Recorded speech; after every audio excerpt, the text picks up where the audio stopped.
Can you hear me well in the back? Perfect, thank you. All right, I will, I'm obviously the odd bird here at the summit, so I'll try to make this as short as possible yet comprehensible. I will talk about the Olympic potential of the inclined wind tunnel. And first, a bit of personal background. Back in the 90s, I was a competitive skydiver.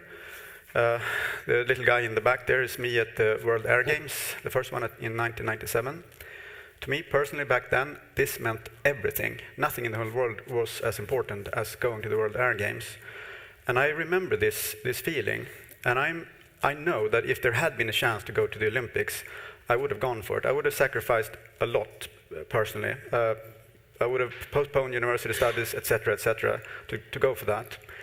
And with that in remembrance, I would like to, if possible, that this little small new thing that we have created, if it can add to the bigger thing of moving us towards the Olympics, I really would like to contribute to that for personal reasons. Here's the summary of this short presentation. Number one, as it looks, we will build a couple of these inclined wind tunnels around the world. But of course, it will never be anywhere near the enormous vertical industry. This will always be a smaller thing. So I think that maybe the summit should think of us as an added flavor or something like that. We can show diversity, possibly to the International Olympic Committee. We can show growth potential. A lot of our recruits do not come from the vertical tunnels or even from skydiving. We recruit people off the street who have seen wingsuit flying on YouTube and think, wow, that's really cool, and then they come to us. Our current competition formats are maturing, and we're testing a lot of new ones. I told you about indoor wingsuit basketball. This is not, it was fun to test it, but this is not, of course, a good idea for actual competition. And as I will get back to, our current competition formats are yet too immature.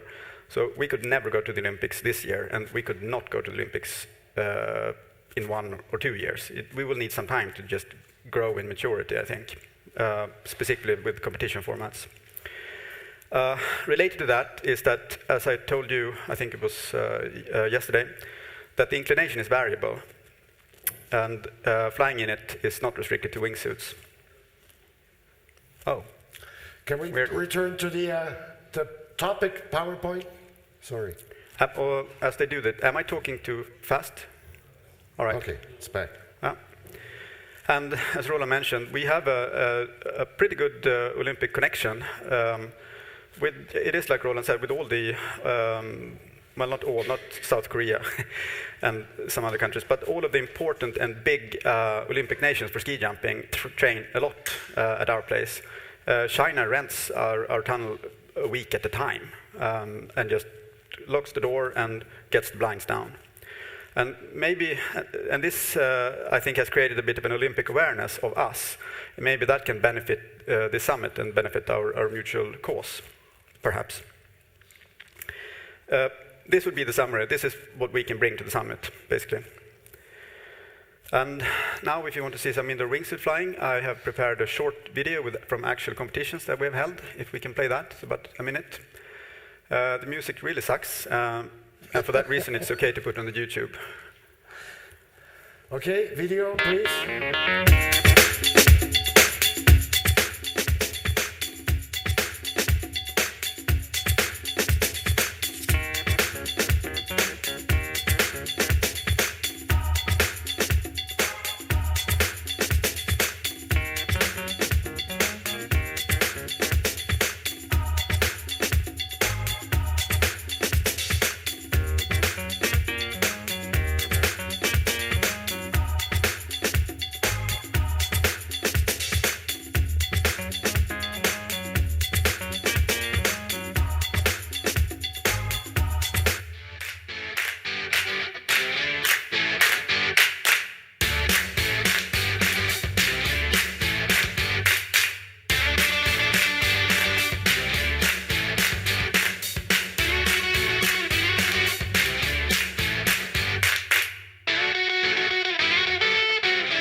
So this is just regular competition footage. This is what competitions in the inclined wind tunnel looks like right now. And I think it's not really as mature as required to go to the Olympics. If we can go back to the PowerPoint. PowerPoint. Right. So airspeed is variable, the inclination is variable, so anything that you can think of that can fly could theoretically fly in this. One thing that can fly are, as Roland mentioned, ski jumpers. This is not a late add-on, this was conceived already from the start. So we had a close cooperation with the Swedish ski jumping team already during prototype testings. And then when we built the big one, we thought it'd be a little thing added to all the other stuff. But as it turned out, it has been a huge success. So the ski jumpers come to us regularly all the time. It's a sizable part of our income right now. This is Maren Lundby, who some of you might know is a current Olympic gold medalist. She trains there every now and then. They are such badasses. Maren is, she's a small, shy, and very polite little girl, and what she does for a sport is freaking base jumping without a parachute. So it's kind of cool to hang out with them sometimes, I think, personally. The ropes that you see Maren use for ski jumping training are the ropes that we use for our regular flight curriculum to train people to fly in the incline wind tunnel. We don't allow anyone to, regardless of previous career, to come in and just jump in with a wingsuit. That would be too dangerous. So everybody, even if you're not a skydiver or if you have, I don't know how many wingsuit jumps from aircraft or from mountains or etc., everybody has to take the same basic curriculum, our flight school. And conceptually, it's kind of similar to AFF. It's not, of course, the same things as AFF, but the concept of having very strict levels and graduate progression, you have to nail each level before you move on to the next, is similar. And in the end, there is a real exam in which the flyer is provoked in certain ways, including unexpected turbulence.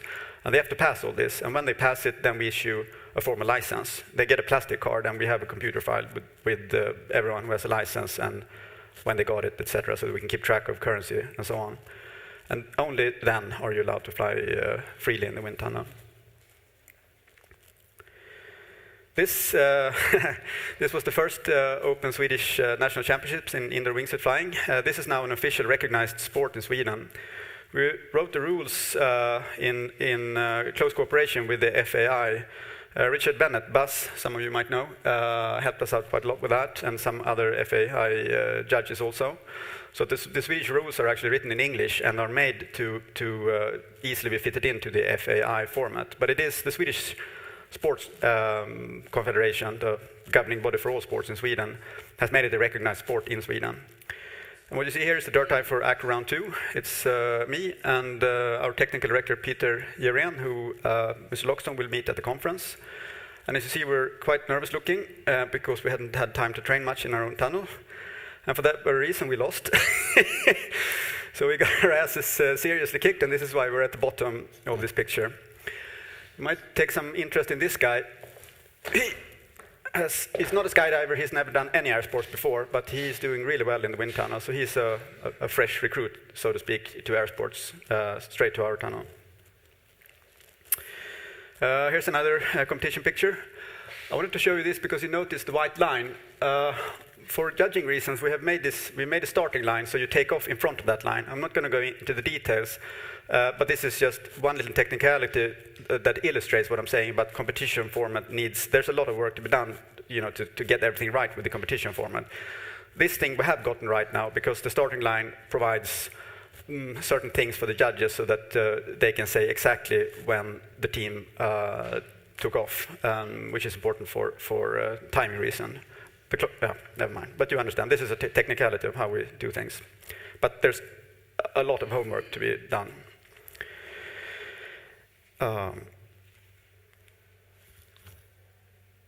This is how it's done.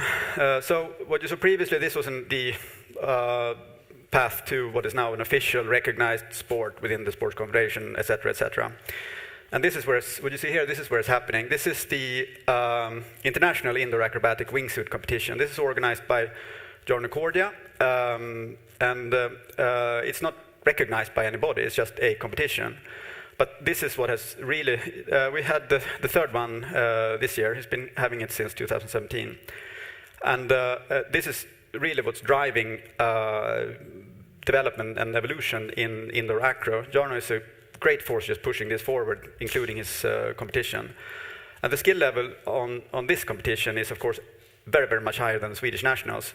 But it's, I mean, by any standards, it's amazingly high now. And in just 3 years, they have developed skills so fast. So I don't know. Obviously, it was, I mean, theoretically, this was conceived before, but it has happened now that it's similar to what happened to skydiving when vertical tunnels first came around. The skill level is just like a qualitative shift in turning into something else.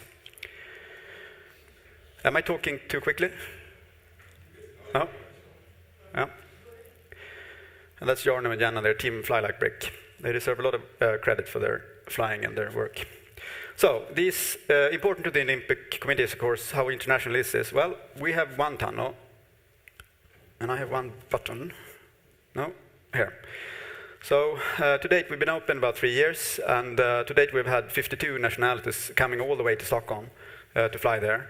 And we seem to getting more and more countries coming in. So, just one tunnel placed far off on the North Pole. I think there's quite a potential to show the Olympic Committee that this is an international sport. I didn't put down the gender ratio, but it's about 20% females.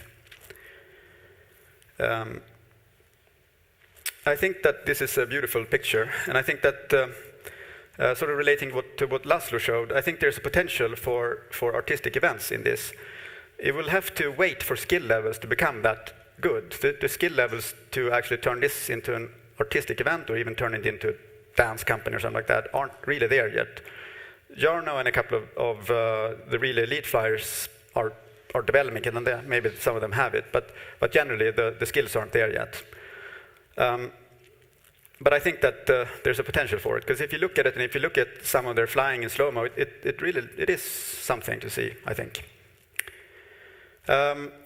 Speaking about inclusivity and having people entering competition at an early skill level, here's one attempt that we do. This is proxy tag, similar to in a vertical tunnel. It's just a button. You turn it on and off, and then you turn that lamp on and off. And we have 5 of those in the tunnel, and we can move them around quickly for competitions. Here's a club competition for proxy tag. Yeah, you see it, a little club, a small club competition, nothing much to it. And this is also an illustration of our attempt to try to build grassroots, to have a club, have a real sport, have people belonging to the club, and et cetera, et cetera. It is a little bit difficult. Maybe I've just been rushing things in my head, so maybe things will have to take. Everything cannot just happen in a few months after you open a new sports arena for a new sport. But in terms of building grassroots, things have been moving slower than what I had hoped for. But we have some grassroots, and we have a club, and we're trying to move things in that direction. Yeah, like I told you earlier, we've been trying a lot of different competition formats, and most of them weren't any good. Ball games were fun, but I don't think it could develop into anything serious. What else can I tell you? We have a low-speed challenge in which you're just supposed to fly at, so we just lower the airspeed gradually, and we see how slowly at an airspeed you can keep on flying sustainably. And the answer to that is that if the tunnel is at 31 degrees, it's about 70 to 80 kilometers per hour, but it looks kind of wobbly. That's also fun, but and I mean, conceptually it could turn into something like a track and field event, like a high jump, but in real life, no. So that's not going to turn into a serious competition format either, even though it's great fun. So again, the Olympic potential. Importantly, we are several years from the necessary competition format maturity. So if there's a bid, we'd love to help out. I personally love to help out, but we can't offer something that is mature and good enough for the International Olympic Committee this year, and not next year either. But if you, the summit, or everyone working with that, if you'd like our help, we would like to help out. And what we can contribute is perhaps diversity, and perhaps, for if it's any good, our current Olympic connection. Also, inclined wind tunnel buildings are not high.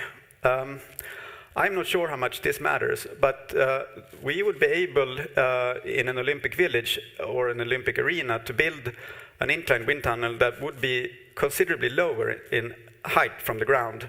Well, unless you do stuff in the basement. But from the bottom floor, the bottom part of the construction to the highest construction doesn't need to be as high as a vertical wind tunnel. And how high it builds kind of depends on what the desired angle is, which in turn would be governed by an Olympic competition format. So suppose an Olympic competition format would be indoor wingsuit flying at an angle. I think that the format would probably include that the athletes can require at what angle they want to fly. So it'd have to be a range. But suppose that range was 26 to 33 degrees or something like that. That building wouldn't build that much high, which might be something of interest for the Olympic Committee. But I thought there was... yeah. And again, we are approaching the necessary number of nationalities, having flown in our first wind tunnel. But obviously, there's no room in the world for 52 inclined wind tunnels. So we will build a couple of ones, but we will always be a smaller segment of indoor skydiving. So if the Olympic Committee would require there to be an actual inclined wind tunnel in, forget what the bottom requirement is it 80 countries, something like that? That's not all that, according to the Olympic Charter, yes, but it's not all that important anymore. Oh, all right. Well, what I want to say, there will never be 80 inclined wind tunnels in the world. There's no room for that.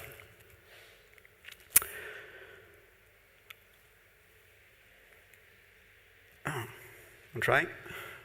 We have a problem here, Houston. Maybe it's just me. No, it's the remote. Can we do the next slide? You push. Can you move on to the next slide, please? From up. Maybe you turned it off. Maybe you did turn it off. Sorry. I have the suspicion. No, you didn't. Let's see. Thank you. Well, simple. This is the last slide. So, I don't know how much time I spent now.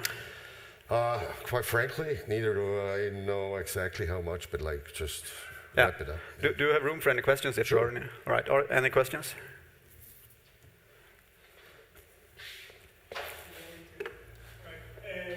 I've been at the tunnel. Yeah. And firstly, congratulations. It's really cool. Thank you. And the safety system is incredible. I was very impressed with the harness. It felt completely safe. And when that wingsuit catches wind, you're going fast. So, congratulations. Thank you. And the second thing I would like to ask is, what your feelings are about first timers? Because I know it's important for you guys. Yeah. I was talking with Jonas about this. Yeah. And it's simpler than what we would think. As a skydivers, normally you need to have 100 or 200 jumps to do wingsuit or whatever it is. Whereas in your building and in your sector, let's say, you want to go straight into wingsuit flying with first-timers that haven't been to a regular tunnel, even though there's 1 kilometer away from you. And I think that's a very interesting concept that we don't really consider. And I would like to ask where you are with that and how is it working for you? There are several different answers to that, so I'll try to interpret it. One answer is, how quickly can someone who's not a skydiver learn to fly a wingsuit? Fly a wingsuit so well so that they can pass the exam and be allowed to fly freely. And it varies, but our instructors have become a lot better, so 20 to 30 minutes, approximately. But also, since you speak about first-timers, if you talk about the tourist package, similar to the tourist package in vertical wind tunnels, sometimes even within this, after 2 minutes, we see people who just understands it. And this is typically people who have no skydiving experience. They are better. They learn faster because they don't have to unlearn bad habits. So within 2 minutes, we see typically young women aged 20-25 who are just relaxed and soft in their bodies and don't try to do stuff with the muscles, who after 2 minutes have very good directional control, and the instructor can actually carefully let go of them. We use both the mechanical safety system and an instructor, of course, for the tourist package. But they can let go a little bit, having the hand closed if something would happen, and allow these young women mostly to try a little bit of directional control, and turn a little bit to the left and turn a little bit to the right. But within 3 minutes, pitch control is out. So we let them turn around a little bit, but by themselves. And some of them who understands this, some of them don't understand it until they see the video. But I see some of them, while they're doing it, they understand what they're doing. So it's like, they realize, I'm flying. I am actually flying. I have wings, which is a nice thing to see. Was this what you asked about? Yeah, and it was also because, a lot of us operate tunnels, there's a few differences. For example, rotations. So in a normal wind tunnel, we rotate a lot of flyers within 1 hour. Yeah. Whereas when I was there, I couldn't rotate with anyone. It's just you rest standing there and wait. Yeah. Oof, this is a big problem for us, of course. And talking about first-timers, well, I'm a medical doctor and a scientist. I'm not a very good businessman. But even I realize the problems with customer flow, that you have to, even for the first timers, they have to put on a harness, then they have to put on a wingsuit. The wingsuit costs €1,000, etc., etc. So it is quite dissimilar to a vertical wind tunnel. I think commercially, the more we could be like a vertical wind tunnel in terms of rotation, that would be great for us. But so far, we haven't. This is one of the blank pages in which we've scribbled a little bit on top. So we're trying to work on various ways to make this more efficient. But it all boils down to that they got to get into the wingsuit, and that's going to take a lot more time, and the harness. So it's a sports wind tunnel, but a lot of things are different from vertical wind tunnels, this being one of them. I think we need to wrap it at this stage because we still have a few more presentations to go. Thank you very, very much, Anton. It was a privilege having you here. Maybe what we could just mention, and somebody could take it up maybe afterwards in conversation, there are other